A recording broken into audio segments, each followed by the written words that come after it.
What's going on, guys? Welcome to Everything Always. My name's Michael Roman, aka Allfires. Now, it would be an understatement to say that Marvel Studios is in a full court press with their marketing campaign for the Fantastic Four, and I know eventually the numbers will be revealed, but it certainly feels like this has been even bigger and more expansive than Deadpool and Wolverine. And granted, Deadpool and Wolverine, way more popular IP. They knew they probably didn't need to spend as much, but man, they are letting everything fly right now, and it's not just the constant reveals in the TV spots, but we have made our way into that last week where they start revealing how things in this movie set up the even bigger crossovers, and in this case, it's directly tied to Avengers Doomsday. But the reveal that we got officially coming from Marvel Studios brass in the latest article from Variety was not one that I think anybody expected when they revealed the leader of the new Avengers, and as it would turn out, they're not actually on the Avengers. We're going to break down this latest news, who the leader is, and why maybe this has always made sense, but why it definitely puts Marvel Studios in a really tough spot in this late in the game, so to speak, for the Multiverse Saga. We're breaking it all down, the latest reveal for the new Avengers leader. But first, if you could grab the subscribe button. We do daily Marvel content at the channel. That's all we do. Thanks to everyone who's been subbing lately and helped grow the channel, again, at a breakneck pace. And if you haven't already, I would just kindly invite you to do so. It's the #1 thing you can do to support the channel. Plus, it'll enter you for the giveaways. There's a PS5 giveaway next week. We're giving away Fantastic Four tickets. Just be a sub, leave a comment if you want. Stick around to the end of the video.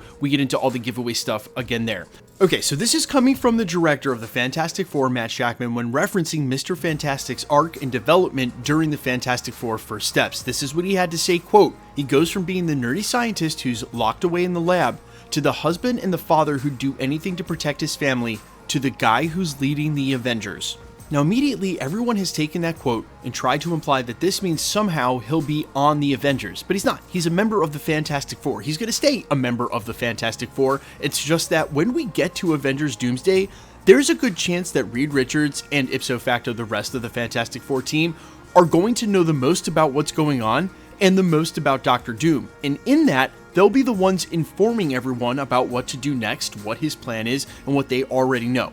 Now, I referenced it during the prologue, but they've been setting this up with quite a few Easter eggs, and this shouldn't have come as a shock to anybody, and here's how we know why. Number one, Dr. Doom is going to be teased in the post-credit scene for the Fantastic Four. We're not going to see him during the film, but he's going to be teased there, which means Dr. Doom comes from the 828, and there's a real likely chance Reed Richards and the rest of the Fantastic Four know exactly who he is. We've talked about that before, and that's why, as the description of the post-credit scene reads, Sue Storm is pretty shocked to see him standing there, not because she doesn't know who he is, because she does. And as we've said, and during a lot of the descriptions of the scenes that people have seen for the test screeners, when Reed Richards is trying to assemble the world leaders, we're going to visit Latveria and see a Latverian flag, but Dr. Doom is going to be skipping that meeting. Now, we took that to mean there's some history between the two, and Victor Von Doom didn't want to be present. But the Easter eggs come in the two other things we've discussed in the last week. First of which is this quote-unquote secret post-credit scene. There are sources for Twitter scoopsters that are starting to talk about a post-credit scene that was not added to any of the pre-screeners that would actually reveal quite a bit more about the setup for Doomsday. Now, we speculated here at the channel that could just be an extension of the Thunderbolts post-credit scene, because that's from the set of Avengers Doomsday, directed by the Russos. We could see the second part of that when they actually get to the 616.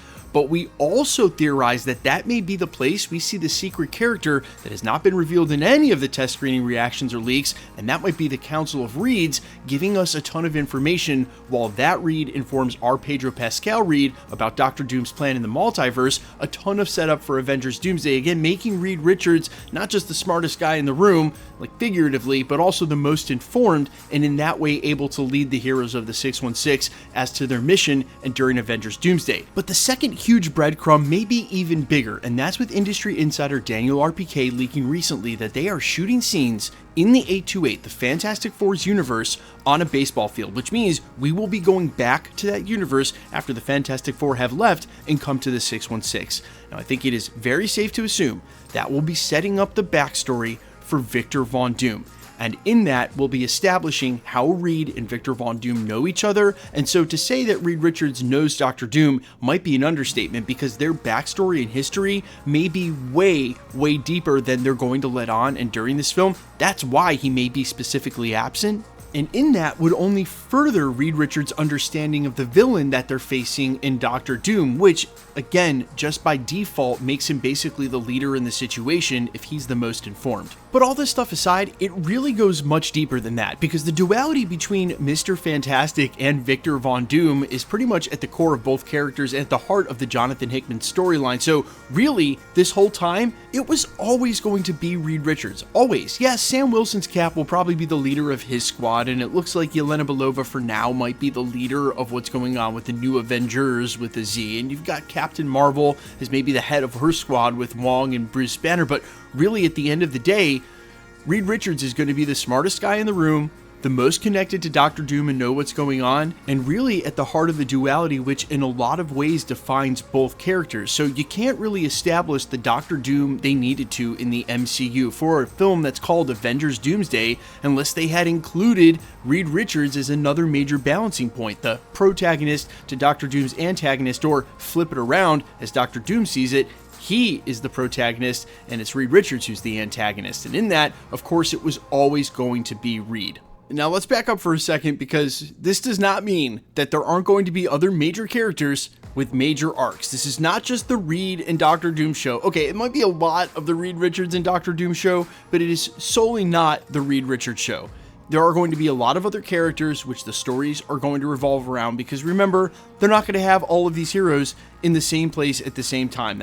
That was basically at the heart of the Infinity War storyline, and while they're not trying to make the same movie, you got to imagine that they're going to look back on what worked and use that in this instance, because they've got even more characters to fit into the storyline. Obviously, not everyone's going to have meaningful dialogue, not everybody is going to have an important arc, but it's not just going to be Reed Richards, and there are other legacy characters that have been around for nearly 2 decades, like Thor, like Doctor Strange, like Captain Marvel, even Sam Wilson for that instance, Bucky, and those characters are going to have a lot of the shine as well, because, well, this might be their last hurrah. So I know people are going to take quotes and headlines like this out of context, and to be fair, Marvel Studios wants to kind of imply that. They want you to think there's big setup here because they want you to buy tickets if you haven't already, and as I've argued, all of this is pretty ridiculous a week out from the movie dropping, because if you haven't already bought tickets, you probably will if you're going opening weekend, but not any number of reveals or headlines are really going to make people buy them. Not this late, I don't think, but you guys let me know all your thoughts down below. If you saw this news, what you thought. We have a ton of Fantastic Four content to come now and between when the movie drops, plus we'll be giving away tickets, and we'll announce a brand new PS4 winner a week from tomorrow on Friday. So if you want to be entered to win or for any of the future giveaways, just make sure you're a subscriber, leave a comment, because it's truly random. The more videos you comment on, the better chance you have of winning. Find me on Instagram and Twitter at IamFires. Find me on all other platforms with original music under the name All Fires, including the song you're hearing in the background. And while I would sincerely appreciate you checking my music out, thanks for checking this channel out. Stick around. We'll be posting again real soon.